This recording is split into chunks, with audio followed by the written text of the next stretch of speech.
What is going on, guys? Today for you, I've got a very exciting video. I've got Football Manager 2018 screenshots. Also, at the end of the video, there'll be a little clip of the gameplay, as that's all that has been released. So I'll go through the screenshots. We'll talk about the new features and how the game looks, and then you can see that little clip at the end.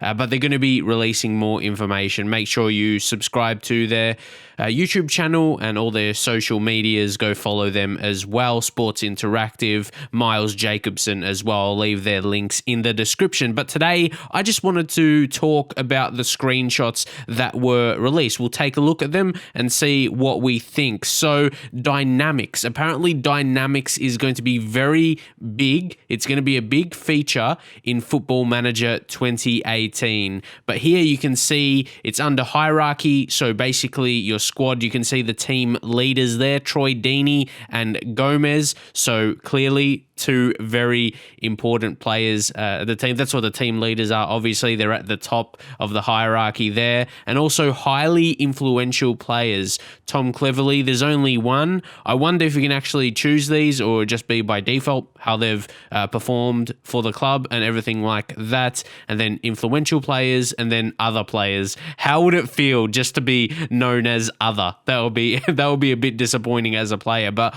I really like this feature. A new addition, a hierarchy. See, with the game, how Football Manager is, these are like little features. They add always little features, but I really like the look of the hierarchy so far. It wouldn't be something too in-depth. I don't know yet, just judging off how it looks, but it's something good presentation-wise, just another view of your team that looks pretty nice. And next up here, we've got social groups. Let's see all of these right here. Core social group. This group is made up of players who are generally spirited and who have been at the club for similar lengths of time. So there's a fair few of players there. So the descriptions obviously fairly, they describe it fairly well what the groups are. So I'll just go through them. Then secondary social group A, this group is made up of players who are of a similar age and mostly Greek. Oh, yes, I understand it now.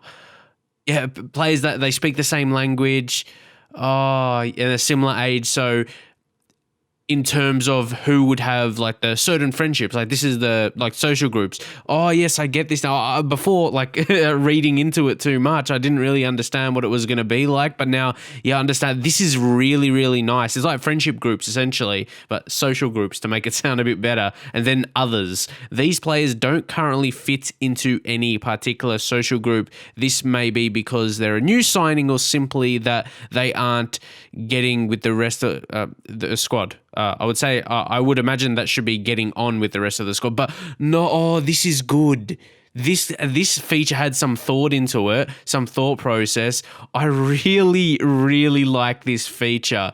I wonder how to impact like team performances and player performances though.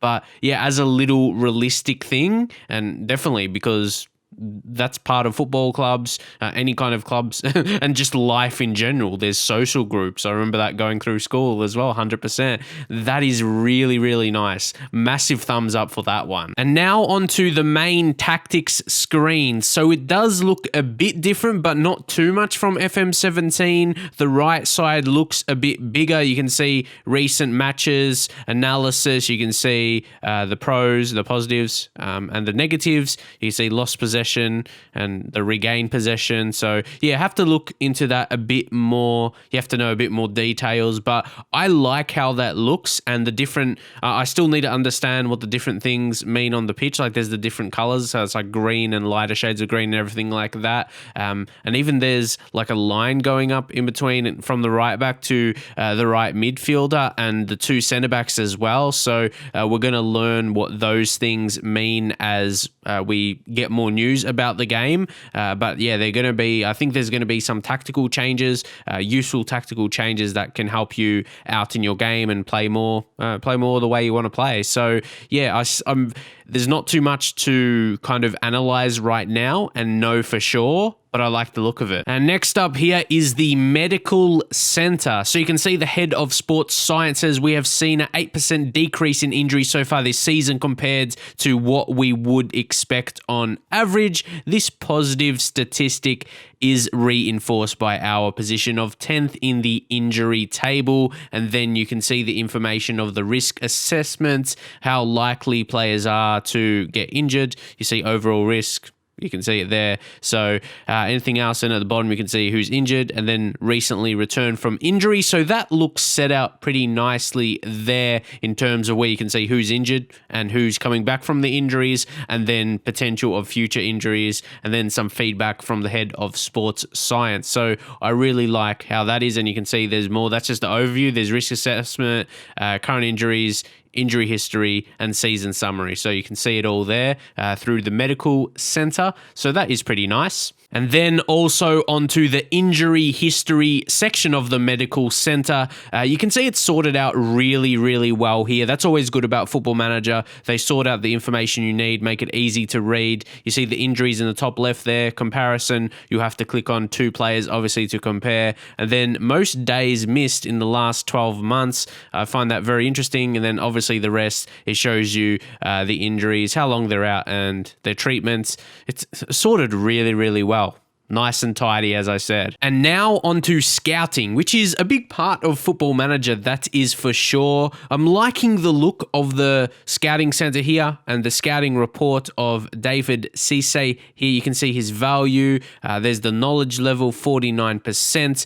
Currently operating at Vanarama national level. He has the potential to be a Sky Bet championship player in the future. That looks all good. And then you see the scouting knowledge on the right, the player search. There's senior package. We'll talk about that a bit more on another screenshot, but that looks pretty nice. You can see description of the player and the scout's thoughts of the player as well. And now onto the packages feature of scouting. I don't have much other information to go off apart from this screenshot. It looks really interesting though. If you look at the top, it says the packages own determine the amount of players available to search through, as well as increasing the knowledge level and player role visibility of players covered. Youth packages cover players aged 21 and under. This looks really nice, and this is definitely something new to the game. Just going to have to say, you see World is the best package and is going to cost more. Obviously, this is going to be scouting. These are like scouting packages, essentially. It's very interesting, that is for sure, but I want to know more about it. And you may have been waiting for this one, transfers. Arguably the biggest part of Football Manager, buying and selling players. So let's try and analyze this a bit. I like how the position shows there. That's a bit different, but anything else, and it's sorted with the goalkeepers, defenders, midfielders. That looks pretty nice. You see the transfer activity. You can see the offers. That's generally the same kind of information. Again, it's a bit fresh. You can see the clubs, the offers are coming from or going to as well. Those are all transfers, a mix of going in and going out. But yeah, as I said, the information-wise, pretty much the same, but in terms of how it's presented to you, again, it's just made a bit more fresh, but I definitely do like the presentation. But in terms of transfers, if there's going to be more features on how transfers are made, it's really hard to tell from screenshots. But yeah, for me, transfers make or break a football management game. So we're going to have to still wait on those details. So as I mentioned off this screenshot, you cannot really, there's no information really about transfers and making offers, how you're going to negotiate with the clubs. This is just, this is a screen of the transfer activity window for this screenshot at least. But once more, it's presented well, easy to read. It's nothing, you're getting all the information you need to, exactly what you want for the transfer center, essentially. And the next one here, fantasy draft. I like how it's presented. Looks a bit fresh. You can see the squad size on the right. You can take a look at who you've selected, the positions, and obviously the current players on your shortlist here. I really like the look of it. So yeah, there's shortlist, find a player, current squad, and I heard news that it's going to be big for streamers in FM18. So I'm not sure what they mean exactly by that. And I've been thinking about getting into streaming more of Football Manager in FM18. So yeah, make sure you subscribe to my channel for that. Definitely will be looking to do series, but also streaming a lot of stuff there. And at the top, you can see with the 32nd overall pick, it's good information and presented really well. I'm excited. I'm excited to see the features, what is going to be new for the fantasy draft, because that could be huge. And this does show us a bit more here. If you take a look at the top left, says attributes cards.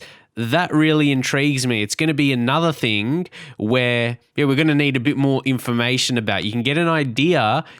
Attributes cards, it could be cards to improve players' attributes, but I really like how the positions are shown in FM18 because that's in multiple areas.